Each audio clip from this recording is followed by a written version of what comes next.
If you want some, come get some.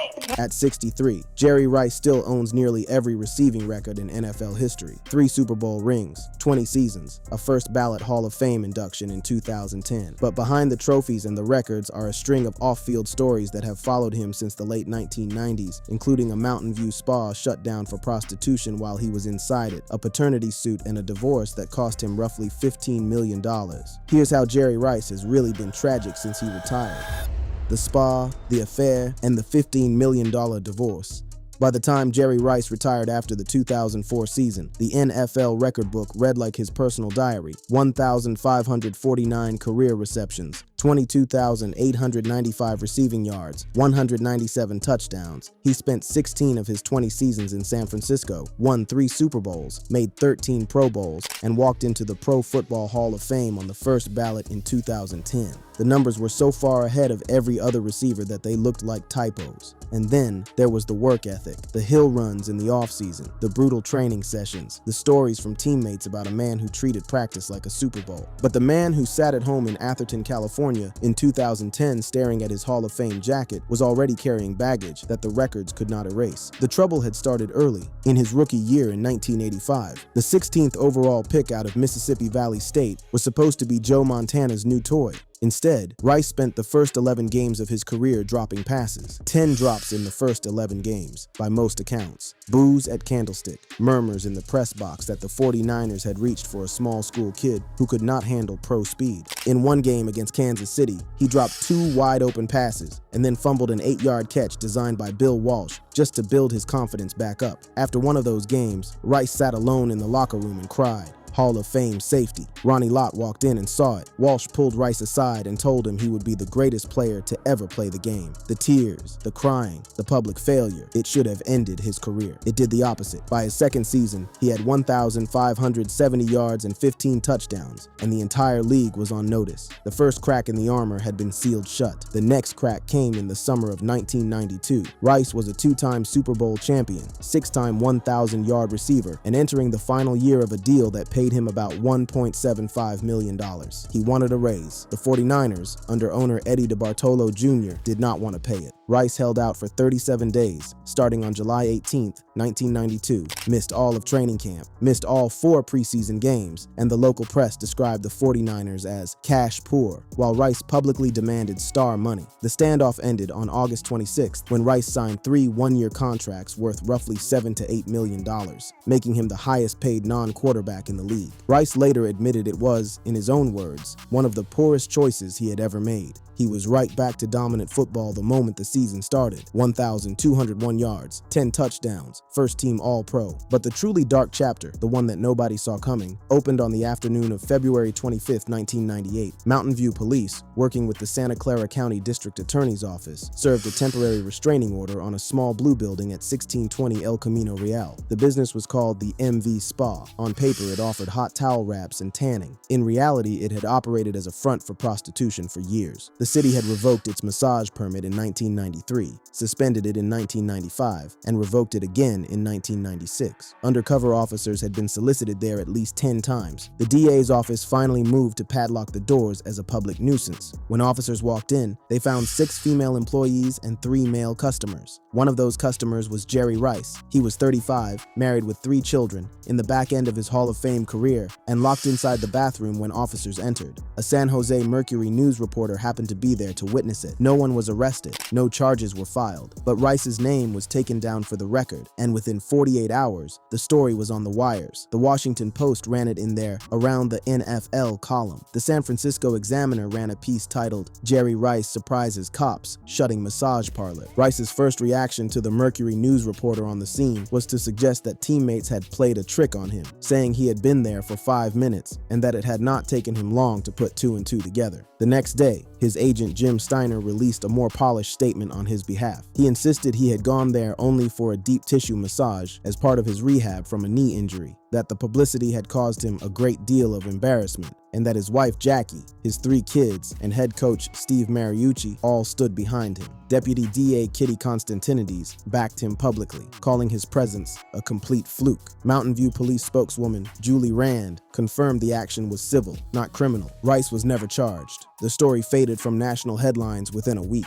It would be cited for years afterward in local Mountain View editorials about the city's persistent illicit massage parlor problem, and it would be footnoted in his biographies. But the league moved on. Jerry Rice kept playing. He moved to the Raiders in 2001, finished his career with stops in Seattle and Denver, and walked away as the greatest receiver in NFL history. The 1998 Spa story slid into the background of his legacy. What did not slide into the background was what was happening in his marriage. While he was still married to Jacqueline Bernice Mitchell, the high school sweetheart he had met in 1985 at Mississippi Valley State and married in September 1987, Rice began an affair around 2002 with Jakarta Edwards, a financial advisor based in Arizona. On March 18, 2002, Edwards gave birth to Brendan Khalil Rice, Jerry's 4th child, and his only one outside his marriage. Rice was playing for the Oakland Raiders at the time. The affair stayed private for years. Brendan was raised primarily by his mother in Chandler, Arizona, with limited contact from his father in his early years. He has described his first memory of meeting Jerry around age 5 as a hotel room conversation that included a football tip about keeping his eyes open during plays. In December 2005, the secret cracked. A paternity suit was filed involving Jakarta Edwards, and the legal action eventually established Rice as Brendan's biological father. The detailed court filings never went public,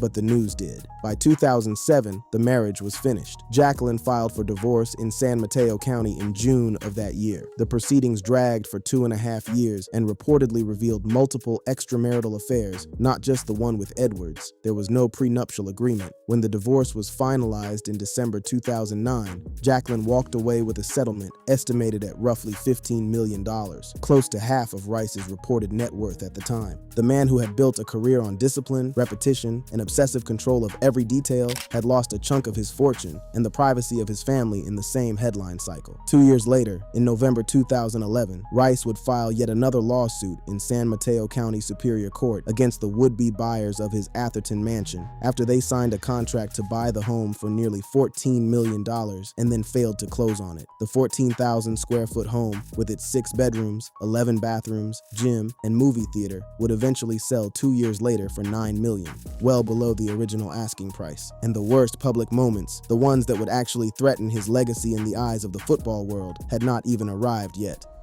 The stickum tape that made him a hypocrite.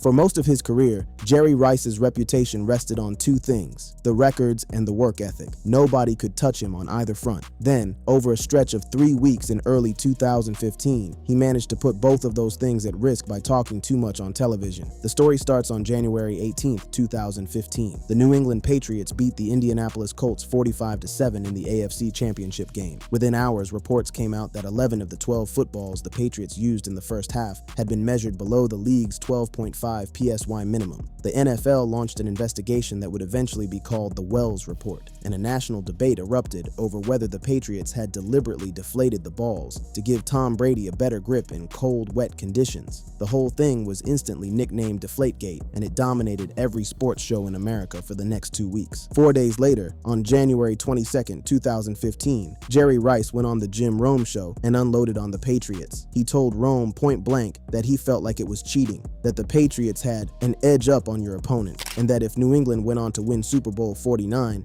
he believed there should be an asterisk put on it. Rice was specific about why it was cheating. He had played in cold weather. He knew how hard the football was. He knew that even a small amount of air pressure missing from a ball made it noticeably easier to grip. The complaint was not vague. It was about grip, about the receiver and the quarterback being able to handle the leather just a little bit better. That detail would matter enormously in about 2 weeks, because at almost the exact same moment Rice was on Rome blasting the Patriots for grip cheating, an ESPN segment called The Evolution of Gloves, narrated by Jim Trotter, was making its way around the internet. Filmed before Deflategate broke, the feature traced how receivers had moved from bare hands to tacky gloves over the decades, and how the league had banned a sticky substance called stickum back in 1981, the famous Lester Hayes rule, because Raiders defenders were caking themselves in it for interceptions. In the segment, Jerry Rice himself appeared on camera, laughing and explained how he used to handle his early career gloves. His exact words, "I know this might be a little illegal, guys, but you put a little spray, a little stickum on them to make sure that the texture is a little sticky." He was relaxed. He was joking. He had no idea that 2 weeks later it would blow up in his face. In a separate September 2015 sit-down later released on YouTube, Rice was asked the same question by a different host, and he repeated the admission almost word for word. You're on record as saying you added a little. He tried to explain it as a relic of his early career, when receiver gloves were not engineered the way they are now.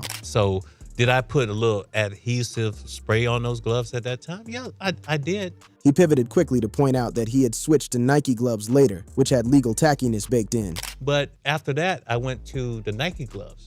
And I didn't have to do that or anything like that. But the damage was already done. By early February 2015, with the Super Bowl over and the Patriots winning Super Bowl 49 without an asterisk, Patriots fans went to work. The original ESPN clip resurfaced on Pro Football Talk on February 6, 2015. Within hours, the storyline had completely inverted. Jerry Rice, the man who had just spent a week on national radio, calling the Patriots cheaters and demanding asterisks, was on tape laughing about cheating in the exact same category. Sticky stuff for grip, the thing he had condemned the Patriots for. The headlines were instant and brutal. Decrier of Deflategate Jerry Rice admits to using stickum on hands. Did Jerry Rice cheat? On February 7th, 2015, Rice tried to defuse the firestorm on Twitter. The tweet read, "I apologize people after doing my research about stickum. The NFL banned this in 1981. All players did it. Hashtag equal playing field." The framing was the classic athlete deflection. Everybody did it, so it does not really count as cheating. So move on. The internet did not move on. The hardest blow came not from a Patriots fan or a sports columnist, but from another Hall of Fame receiver, Chris Carter. Carter, who played from 1987 to 2002 and is fifth on the all-time receptions list, took it personally. He saw Rice's "all players did it" defense as Rice speaking on his behalf, and Carter was not having it. ESPN.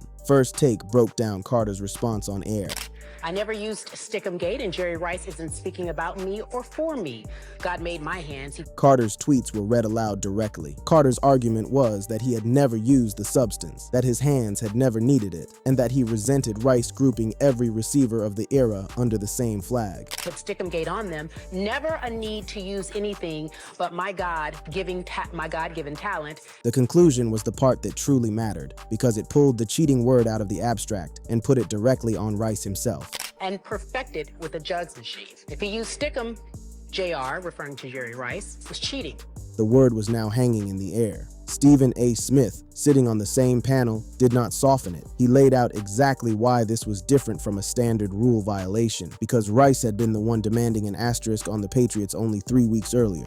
"I also know and like Jerry Rice very much personally, but he is coming across right now as a towering..." The follow-up was the line that ran in headlines for days afterward. "All-time hypocrite for blasting the Patriots for," to quote him, "point blank." That word, hypocrite, became the lasting frame around the whole episode. Stephen A. went further on the show, pointing out that Rice had been wearing gloves, which already gave him better grip than older receivers, and that the gloves in some images of Rice were absolutely just caked with stickum on both hands. He argued that Rice using illegal stickum on his gloved hands had given the 49ers at least as much of an advantage as the Patriots had allegedly gotten from slightly underinflated footballs. The driving force behind 2 of Joe Montana's Super Bowl rings, and a third with Steve Young, had just admitted he might have done the same kind of grip cheating he had publicly called out. For most retired stars, that would have been the moment to shut up and let the cycle pass. Rice did the opposite. Over the following months, he tried to walk it back again and again, and made it worse each time. In May 2015, he offered to take a polygraph and claimed he had mistakenly used that word, stickum. In a September 2015 appearance on The Dan Patrick Show, he admitted to occasionally using a little spray on his early gloves, but emphasized it was not ongoing. Then in October 2015, during a Falcons-Saints game, he tweeted, "Never use stickum. Don't blame me for dropped footballs. My work effort speaks for itself."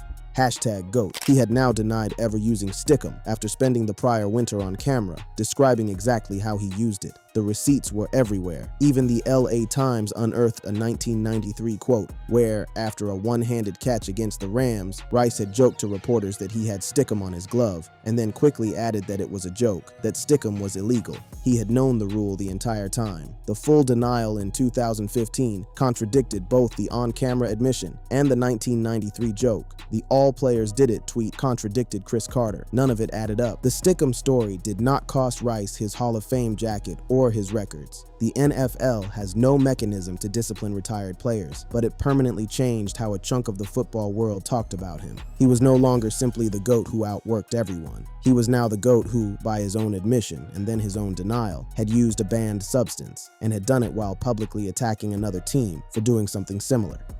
The tweets, the threats, and the fight for his legacy. The pattern that came into focus by the mid-2000s was hard to ignore. Jerry Rice, the man who had spent 2 decades letting his roots and his catches do the talking, could not stop talking once the helmet came off. And every time he opened his mouth in front of a camera or a phone, the response cycle ran the same way. A quick comment, a brutal backlash, an apology that sometimes made things worse. The first round of that cycle landed in late January 2013. Randy Moss, then 35 years old and finally close to his first Super Bowl ring with the San Francisco 49ers, sat at a press podium ahead of Super Bowl 47 and decided to plant his flag. Moss was not having a banner year. He had a single-digit catch total. He had already retired once and come back. The press wanted to know if he thought he could get one more big game out of his legs. Moss pivoted the question into a legacy claim.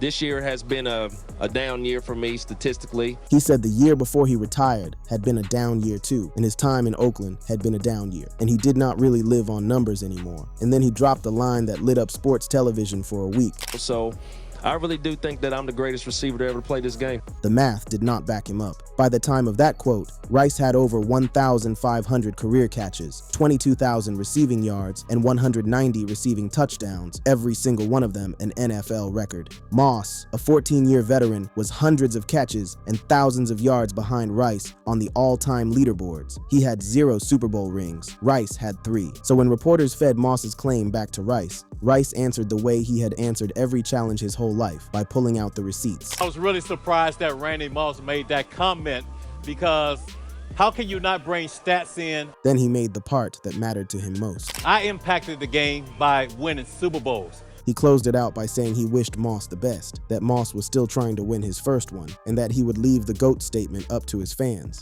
I leave that up to my fans to make that statement. 2 days later, Moss lost Super Bowl 47 to Joe Flacco's Baltimore Ravens. Rice's argument, in a strange way, won itself, but the clip lived on as the moment when the GOAT of receivers had to publicly defend his title against another all-time receiver. It was a small thing. It looked smaller in retrospect when stacked against what came next. What came next was the summer of 2016. Colin Kaepernick, the 49ers quarterback, had begun sitting during the national anthem to protest police violence and racial injustice. On August 26th, after a preseason game against the Green Bay Packers, Kaepernick explained his reasons in a press conference, citing the recent killings of Alton Sterling in Baton Rouge and Philando Castile in Falcon Heights. By September 1st, after consulting with former Green Beret Nate Boyer, Kaepernick switched from sitting to kneeling, a more respectful posture suggested by Boyer himself. The protest was the biggest sports story of the year, and it was happening in San Francisco, in Jerry Rice's franchise, on Jerry Rice's old field. On August 29th, 2016, Rice tweeted his response. The tweet read, "All lives matter. So much going on in this world today. Can we all just get along? Colin, I respect your stance, but don't disrespect the flag." The phrase "all lives matter" had emerged around 2014 and 2015 as a counter slogan to Black Lives Matter. To its supporters, it was an inclusive statement that every life mattered equally. To its critics, including the leadership of the BLM movement, it was a deliberate dismissal of the specific point that BLM was making, that Black lives in the United States had been systemically devalued in policing and criminal justice, and that a universal slogan was being used to deflect attention from that specific disparity.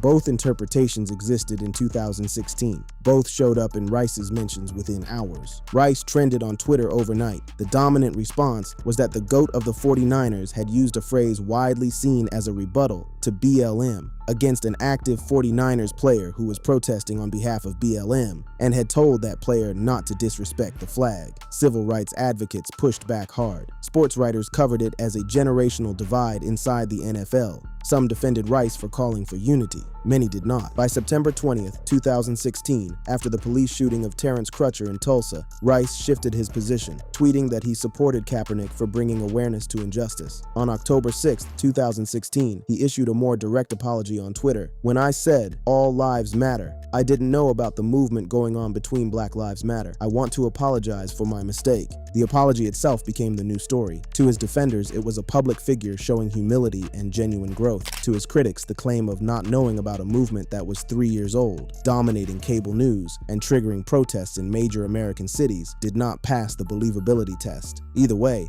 by October 2016, the cycle had repeated itself yet again. Comment, backlash, walkback, apology, more questions about the apology. By 2024, the cycle had not stopped. 8 years after the Kaepernick tweet, 9 years after the Stickum saga, 15 years after the divorce was finalized, 26 years after the Spa raid, Jerry Rice was at the American Century Championship Celebrity Golf Tournament at Edgewood Tahoe Golf Course in South Lake Tahoe, Nevada. It was July 11th, 2024, a practice round day. Rice was in his element. He was a regular at the event. Hours later, he would be dancing at a nearby casino and taking selfies with fans. But somewhere on the back nine, he ran into two reporters from Starcade Media, a Kansas City-focused outlet. Their names were Noah Groniger and Clint Switzer. They were Chiefs reporters. The Chiefs had just beaten Rice's 49ers in Super Bowl 58 5 months earlier. The reporters asked Rice a football question, something close to whether the Chiefs receiving corps was good enough to win another Super Bowl. Rice walked away. Then he turned around, walked back, and the camera kept rolling. The TMZ video that ran the next day showed the rest. Rice's voice, low and direct, threatening the reporters off camera. He told one of them, "I will f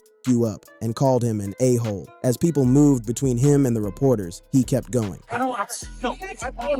The threats continued as Rice tried to confront the camera directly. If you want some, come get some. The reporters were stunned. After the dust settled, the two of them tried to make sense of what had just happened. You really got in his head. I was not trying. They reflected on the underlying question they had asked. That's why we were asking the Vester Feeder if he thought that our uncle receiving it. Starcade Media held the footage for a full day. They later said publicly that they did not want to generate negative publicity for Rice or the tournament. After TMZ broke the story, they released their own video and a statement on X, explaining that they had asked the question respectfully, that there had been no smirks, and that they would still welcome a conversation with Rice to clear things up. Rice gave his side to TMZ on July 12th, saying he had been defending his 49ers and that the reporters had smirks on their faces, claims the reporters denied. The story was picked up by Yahoo Sports, the New York Post, Awful Announcing, and Fox News within 48 hours. That was the picture of Jerry Rice at 62, and the same man, 12 months later, at 63. The NFL's all-time leader in catches, yards, and touchdowns. A man whose net worth still sits around $50 million. A man who, with his wife Letitia, donated $667,000 in November 2025 to wipe out school lunch debt at 103 schools across the country. The records are intact. The Hall of Fame jacket still fits, but the trail behind him, the Spa raid, the divorce, the Stickum admission, the All Lives Matter tweet, the threat on the golf course, is the part of his legacy that he cannot outrun. The tragedy of Jerry Rice at 63 is not that he ever fell short of greatness on the field. It is that the man who built one of the most flawless careers in American sports could not seem to keep that same control over his life off the field. That brings us to the end of this video. For more interesting videos like this, click on the cards on your screen.